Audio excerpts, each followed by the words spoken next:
Bonjour, bonjour. Ça c'est la suite, donc une petite vidéo sur chaque signe astrologique qui fait suite à la première vidéo du 1er décembre 2024. On va dire que ça va être pour une période d'une semaine, de dimanche 1er décembre, du dimanche 1er décembre au dimanche 8 décembre.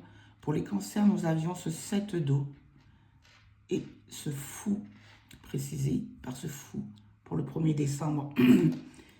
Une profusion de propositions délivrées par l'univers pour un nouveau départ. Attention à la confusion, attention à l'illusion. Quoi qu'il en soit, cela sera soldé par un nouveau départ. Vous aspirez à ce nouveau départ. C'est dans vos émotions. Et il vous sera proposé par l'univers de toute façon. Mais vous-même, le fou, bien qu'il puisse paraître dénué de raison, la raison qui le mène, c'est sa liberté. Il veut s'affranchir. Il veut donner dos à tout ce qu'il aurait connu pour un nouveau monde, pour un nouveau lui, un nouveau départ. Merci. Pour les cancers, s'il vous plaît, avec l'oracle de l'intuition, nous allons tirer une carte pour les cancers, s'il vous plaît. Que te murmure ton intuition? On va prendre une carte comme ceci. Les mots. MOTS, les mots. Le succès va dépendre d'un état d'esprit positif et de l'emploi de certains mots que tu utilises. Je répète, le succès va dépendre d'un état d'esprit positif et de l'emploi de certains mots que tu utilises. De toute façon, il y a un nouvel état d'esprit avec ce fou. Il y a un tout nouvel état d'esprit. Beaucoup de possibilités. Vraiment, là, on vous invite à adopter une nouvelle attitude et même une nouvelle façon de vous exprimer. On met l'accent sur les mots. Que va nous dire ce tirage en 5 cartes? Tirage en croix. Quelle est la situation qui est concernée par ce choix de mots? Ah, c'est peut-être une multitude de mots. Quoi qu'il en soit, le départ, ce nouveau départ absolu avec le fou, t'es garanti, cancer. D'où viens-tu? Vers quelle situation tu vas? Qu'est-ce qui peut entraver cette situation, représenter un défi sur la période? Le résultat et le conseil du tarot, cher cancer. Voilà.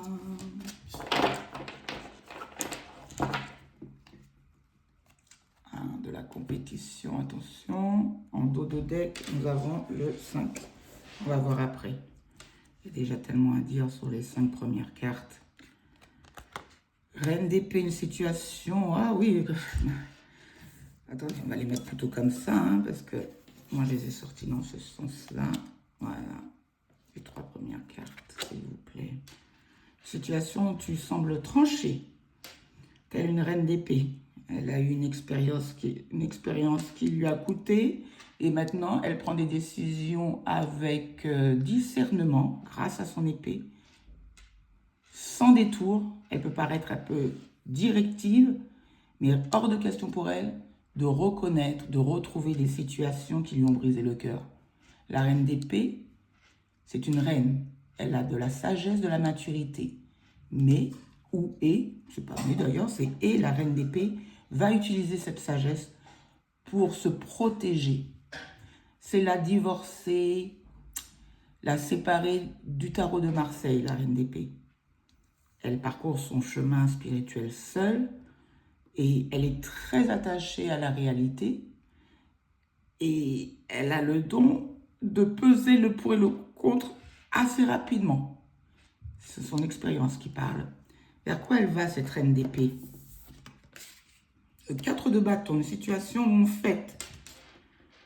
Est-ce que c'est une décision qui est faite vis-à-vis par rapport à une situation qui est établie, tel un mariage ou une association? Parce que le 4 de bâton, c'est de la stabilité Et le 4 de bâton, c'est aussi des moments que l'on fête, mais des moments officiels. Une décision qui serait prise par rapport à un moment officiel ou quelque chose d'officiel, mais qui a créé de la joie. Qu'est-ce qui est contre? Un as d'épée. Avoir l'esprit trop tranchant. J'y vois là, quand cette carte-là est en contre, être vindicatif. L'as d'épée, c'est avoir conscience de certaines choses. Mais c'est d'imposer ses pensées, CES, sans tact, tel un coup près, une guillotine, chaque en contre, c'est ça. Attention, parce que la reine d'épée, elle est dans son élément là. Mais là, l'as d'épée, c'est en contre. Donc, quand on vous dit de faire attention aux mots que vous utilisez, on y est là avec l'as d'épée. Dans la communication, l'accent est mis pour vous, pour les cancers, sur l'usage de certains mots, certaines attitudes que vous adoptez lors d'échanges de communication.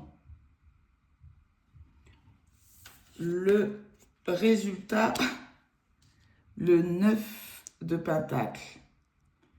Je pense qu'il y a une situation, et le conseil, attendez, de fin. L'empereur. Ok. On vous dit de faire attention à vos mots, et pourtant, le conseil du tarot, c'est l'empereur. Et l'empereur, il ne se remet pas en question. Mais il agit quand même avec discernement. C'est le roi des rois du tarot, l'empereur. Il est très ancré, le 4-4. C'est l'accomplissement. Vraiment, on vous dit d'être déterminé. Vous avez des compétences.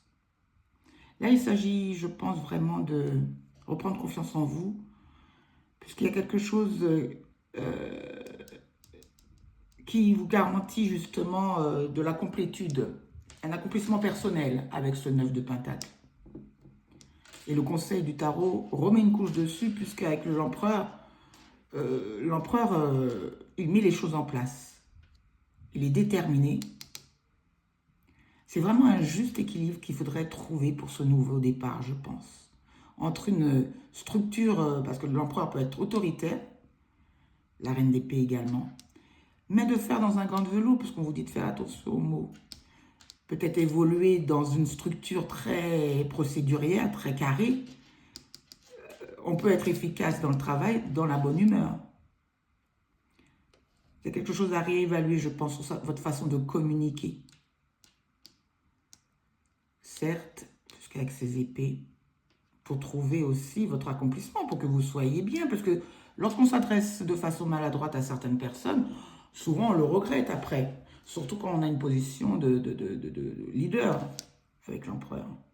On vous dit de maintenir cette position de leader, elle est en conseil. Les cancers. Mais de faire attention à ce que vous dites.